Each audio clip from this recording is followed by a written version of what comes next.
And we're joined today with President and CEO Rob Saltsman of First Lithium Minerals. My good sir, welcome. Thank you very much. Thank you for having me, and look forward to speaking to your investors. Yeah, and I'm looking forward to have this conversation as well. I'm an investor in your company, and for good reason. I think investors will see that as well. Before we go into an overview of what you've been building with FLM, if you don't mind, if we can start going into what you had, this news that's just come out. It's absolutely a pivotal moment for your company. This is something you've been working on for a long time, and it incredibly de-risks your company as well. And that's speaking of the environmental approval, but also the cooperation agreement as well with the indigenous community. If you can go into that and why it's significant for yourself and of course the investors as well. Okay. So first off, we had a milestone press release the other day. Basically, the summary is we are now a drill-ready company. Part of the process of being drill-ready is not only just doing all of the geophysical, geochemical analysis, surveys, all that stuff, delineating your drill targets, but there's also an application process dealing with the communities.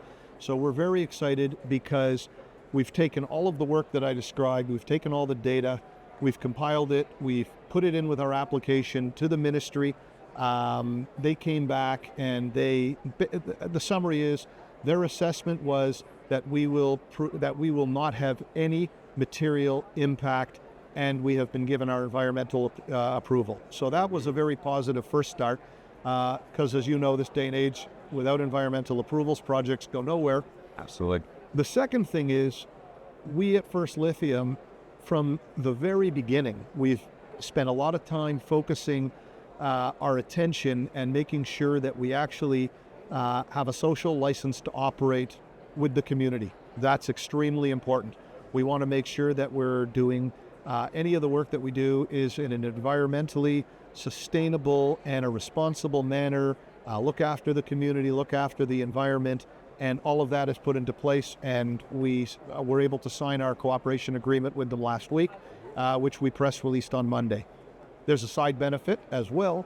The side benefit is obviously there's employment opportunities for the community, and that works for us as well, because we obviously are going to need employees there, monitors, people helping with roads and construction.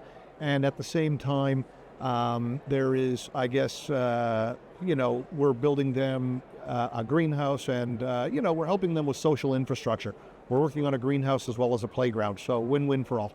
Yeah, it absolutely is, and especially for your company, for investors, for the community, we can get all of that on hand. It's fantastic, but also there's a new element to this. There's been a lot of talk about what's been going on with the government in Chile, and are they for things like lithium, are they not? What news just recently came out that the government has come out and said they want 3 to 4 more producing mines by 2026. This is just after Janet Yellen visited them.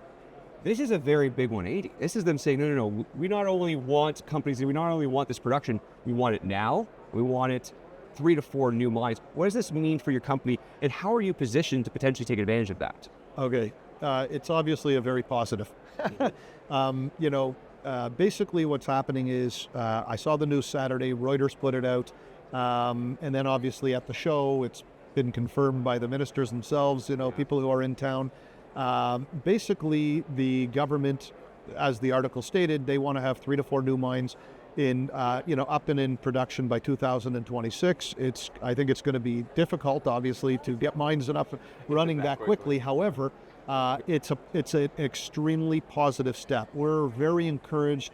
We applaud the government for this step that they're taking in actually encouraging this. And my team couldn't be more excited as well. Everybody is motivated and ready to go. And we're very happy that the focus and the attention that the government is now presenting on this. So we're happy. Yeah, and it's great to hear as well. The stars are aligning here, which is fantastic to hear. Correct. Now, we've talked about some great milestones. We've talked about how the government is really looking to push this now as well. But if we could take a moment, because I'd like to do an overview of the company. For someone who may not have heard your story before, you talk about your OC project in northern Chile and just everything that you've done to date, and then obviously what we're about to be doing there as well. Okay, so we're very fortunate. We own 9,000 hectares of land, 40 concessions.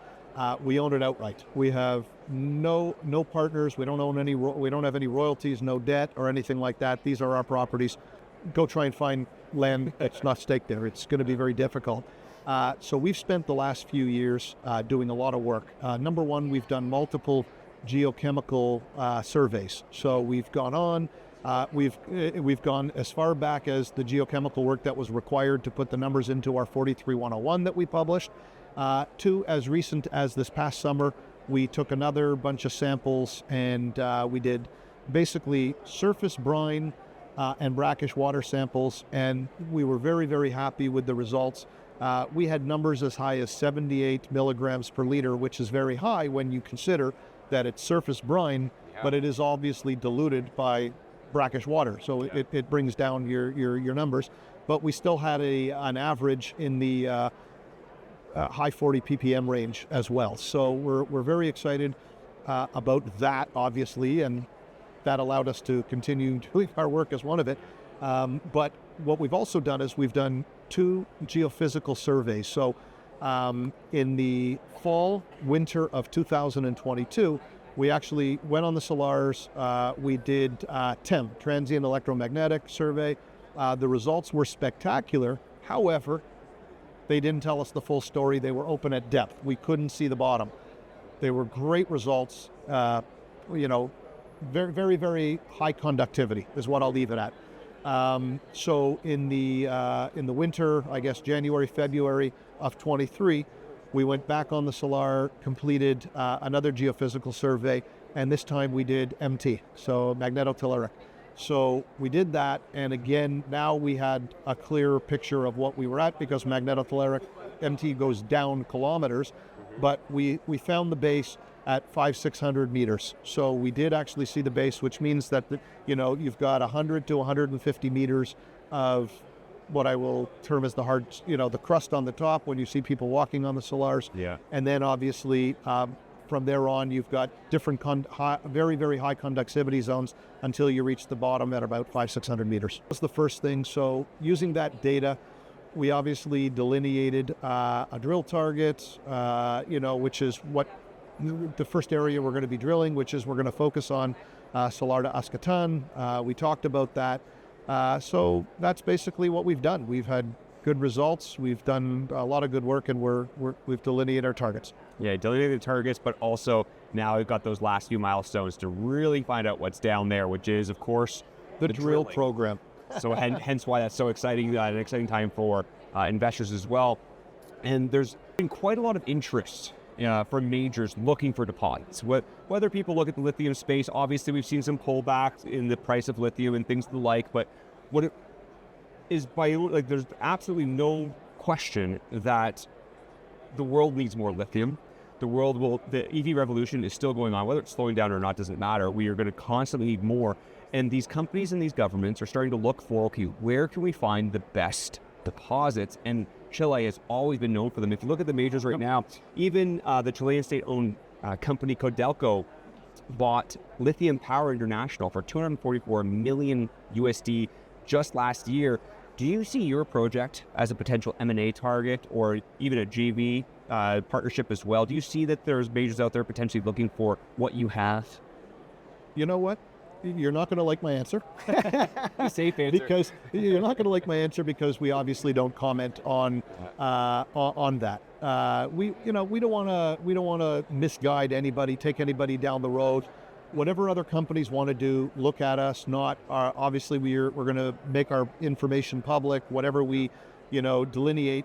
Our goal as a company for our shareholders is to basically drill a hole and delineate a resource. Regarding M&A, we're probably not going to comment on anything either in the near or in the distant future on the M&A front, because number one, I don't want to get into trouble with regulators, and number two, I don't want to misguide anybody and pretend I'm doing anything. So, we're going to stick to what we should be doing, which is now we've done a lot of work to get to this point, and now we want to delineate a resource. Yeah, absolutely. And that's fair to say as well. I just know from an investor standpoint for myself, I know that they're out there. I know that they're out there knocking. Well, I'm sure one day we may or may not find out, but that'll be the day that we do. You heard it from him, not me. Exactly. Now, you're not only in Chile.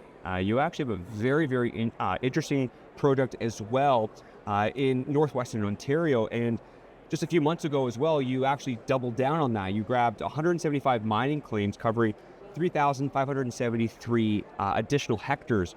What do you believe you found there? And if you don't mind, give us a little bit of an understanding of what is this project that I'm talking about in Ontario. Okay, so what we have is we've got two prospects. I'm going to refer to them as prospects versus projects in Ontario. We've got one prospect that we call LSL, and the other one that we call Lidstone.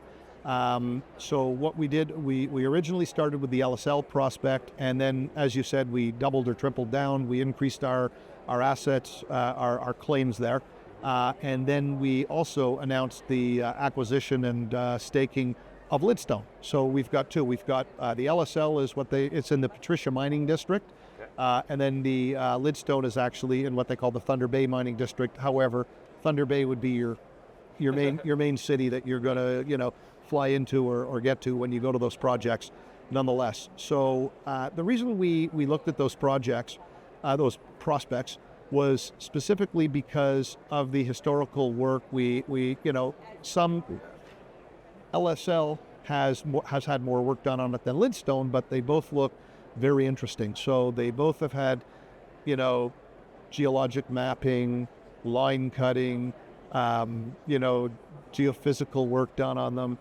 They've even had drilling done. So you've actually had core drilling. So back in the late 60s, early 70s, a hole is a hole. It doesn't matter when it was drilled. So don't worry about that. We've actually reviewed the assessment files, and at the end of the day, you've got, a company that wasn't working for lithium and who was looking for lithium in the 60s and the 70s, but they pulled out core samples that showed 100 feet wide pegmatite samples, and that is very encouraging. At the same time, lake sediment geochemical samples that were taken showed signs of lithium. I'm not going to say that they showed, mineable numbers at this stage until you drill, but there's actually an indication of lithium. So between the assessment reports from previous drilling as well as all the other work, it made it a good opportunity to step up, and we're in a region that is slowly,